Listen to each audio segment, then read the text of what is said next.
Dans un premier temps, voilà, je voudrais vous remercier d'avoir répondu présent à un début de mobilisation pour faire passer nos messages.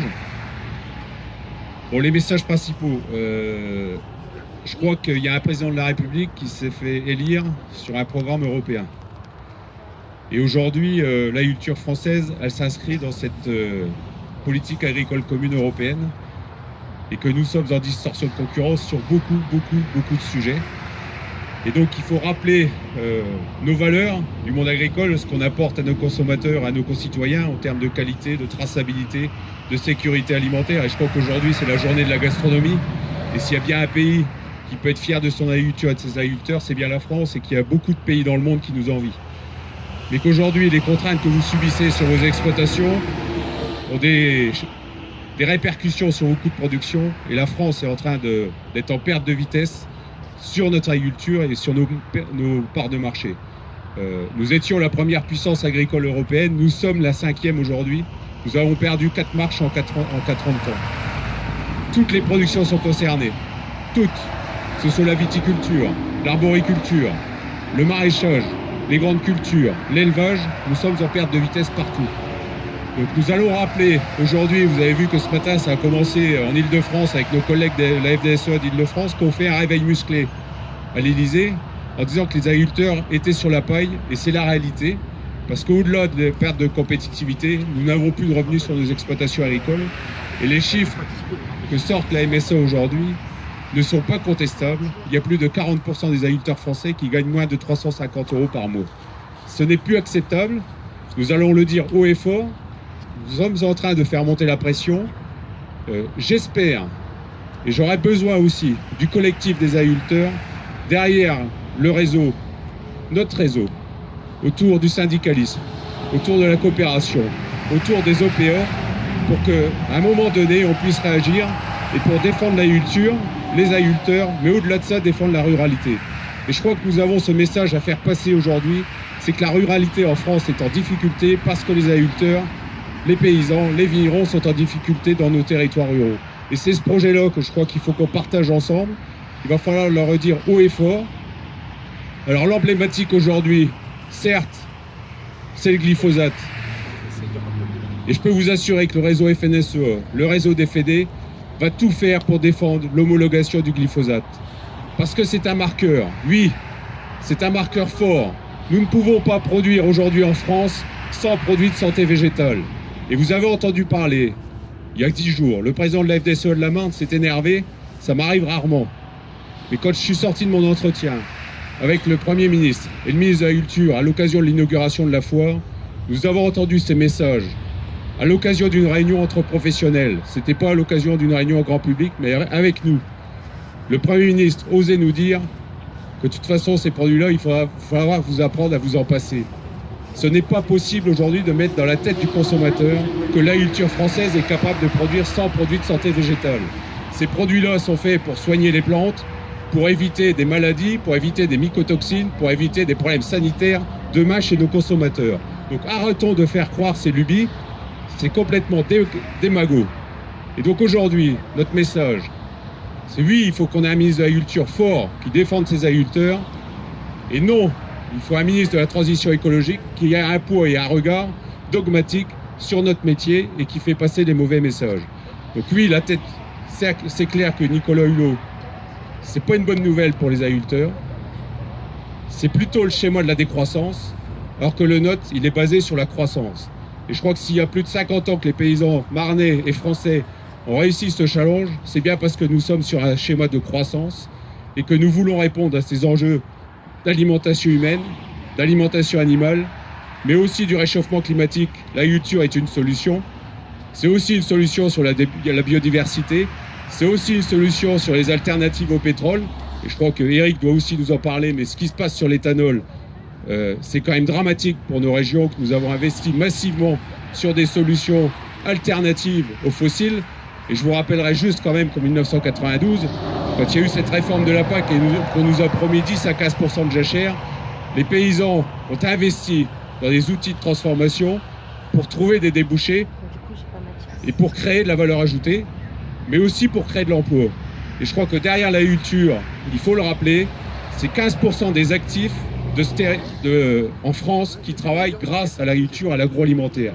Nous sommes le deuxième employeur de France. Alors à un moment donné, il faut réveiller les consciences, il faut remettre l'église au milieu du village, et je crois que s'il y a un réseau qui est capable de le faire, c'est celui de la FNSEA. Donc nous allons nous y employer, nous sommes motivés, nous allons le faire de manière digne, respectable, mais je crois que pendant un mois et demi, si jamais nous avons besoin de la force du réseau syndical, nous comptons sur vous pour mobiliser les troupes autour de vous. Parce que si jamais il faut faire une action d'envergure, il est hors de question que le président de la FDSEA se retrouve avec 150 pèlerins devant la préfecture à Châlons. C'est pas ça qu'on veut, c'est une action de masse qui rappelle dignement ce que représente le monde agricole dans ces territoires ruraux.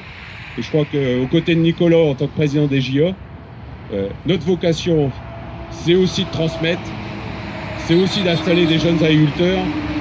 Et c'est ça l'avenir, parce que sans jeunes agriculteurs qui s'investissent sur notre territoire, c'est aussi une perte de compétitivité de notre agriculture. Et donc restons dans cette position digne, dynamique, ferme, et qu'on puisse nous entendre. Aujourd'hui, il est grand temps. Et je crois que voilà, ce qui s'est passé ce matin va faire un peu de bruit en Ile-de-France. Toutes les FDSEA vont se mobiliser en France. Nous, on commence ce matin, l'aube cet après-midi. Donc voilà, on monte en puissance. Donc voilà, je ne vais pas être plus long. Je répondrai à vous. Bonjour à tous, merci d'être venus. C'est pas pour rien si les JA s'associent à ce mouvement-là. Nous, la question elle est simple, hein, c'est comment installer des jeunes demain dans l'agriculture sur un marché qui est en décroissance. Comment donner envie à des jeunes de s'installer alors que globalement tout va mal et la politique, on en a réellement besoin pour nous donner l'envie de continuer. Et aujourd'hui, tout est fait à l'envers. Tout est fait à l'envers et ça peut pas durer. Sinon, une voie sans issue, ça s'arrête quelque part. Donc si demain, on ne veut plus d'agriculture, plus d'agriculteurs, si on veut des grosses firmes comme aux États-Unis ou en Australie, il faut le dire tout de suite, mais on n'aura plus une agriculture de ruralité qui pourra s'adapter et faire de l'agroécologie. Merci. Oui, deux mots. Bonjour à toutes et tous. Je crois qu'il faut combattre avec force les idéologies parce que ça n'est absolument pas un programme pour notre agriculture. Et on le voit bien nous concernant, si je ne parle par exemple que des néonicotinoïdes, insecticides que vous connaissez bien, qui se trouvent dans l'enrobage de la semence et qui est là pour lutter contre les pucerons et qui sont vecteurs de la jaunisse. Or, tout le monde sait ici qu'il n'y a pas d'abeilles sur une betterave, ça se saurait, et donc il n'y a absolument aucun impact d'utilisation de néonicotinoïdes sur la betterave, et pire encore, si on nous interdisait les néonicotinoïdes, et un retour à la pulvérisation, bien sûr que tous les voyants seraient au rouge en matière d'environnement, en matière de coûts, en matière de protection et d'efficacité de ces traitements. Donc c'est vraiment, là encore, un dogme qui nous vient de haut, dont le ministère de l'écologie, Monsieur Hulot, ministre d'État, c'est pas un petit ministre, et c'est, je crois, le mauvais signal, entre autres, qu'a pu donner le président Macron. Il y a l'éthanol, ça a été évoqué, bien sûr, c'est un combat de tous les jours avec ce projet de directive européenne qui vise à ramener l'incorporation des biocarburants de première génération, éthanol comme biodiesel d'ailleurs, à 3,8% en 2030 alors qu'ils sont aujourd'hui à 7%. Là aussi, pour tenter de nous faire croire que la deuxième génération est au rendez-vous. Elle ne l'est pas pour plusieurs raisons. Les process ne sont pas forcément complètement aboutis et en plus l'équilibre économique n'est pas réalisé. Ça fonctionne que si on ne paye pas la matière première, donc ça veut dire que la durabilité économique du projet ne tient pas la route. Merci. On garde les moyens de production sur nos exploitations et qu'on s'engage aussi sur les sujets des phytos, comme on s'est engagé à l'occasion des co-phytos, à réduire nos produits phytosanitaires. Nous y sommes. Nous avons réduit de 60% sur ces 20 dernières années l'utilisation des produits phytosanitaires. Donc nous avons des solutions, mais à force de nous mettre des interdictions, nous allons avoir des impasses. On ne va pas lâcher sur ce sujet-là. Et c'est pour nous primordial, quoi, parce que vous avez des cultures mineures qui sont en train de disparaître. Hein. Vous avez des graminées porte-graines. Vous avez la luzerne. il faut qu'on y soit très attentif, parce que demain, si on nous interdit le désherbage sur la luzerne, c'est la fin de la luzerne. Parce que nos éleveurs ne mangeront pas, et les animaux ne mangeront pas de la luzerne avec beaucoup de dicotes dedans. Donc voilà, il y a des enjeux forts sur tous les sujets. Ce qu'on n'arrive pas à vous expliquer de temps en temps, c'est tout le travail qu'on fait tout en haut de la pyramide à la FNSEA, et quand les directives arrivent, et tout ce qu'on démystifie avant que ça arrive chez les agriculteurs. Mais sachez que vous avez un réseau qui est hyper mobilisé, avec des collaborateurs partout à la FNSEA, dans vos fédérations, pour vous défendre et pour que ce soit le plus audible possible auprès des paysans. Aujourd'hui, ça ne l'est plus. Donc, à un moment donné, on n'a plus les capacités de vous défendre comme il faut. Donc, le seul moyen, c'est la revendication syndicale, et c'est ce qui risque de se passer pendant les 2 mois qui arrivent aujourd'hui. Alors,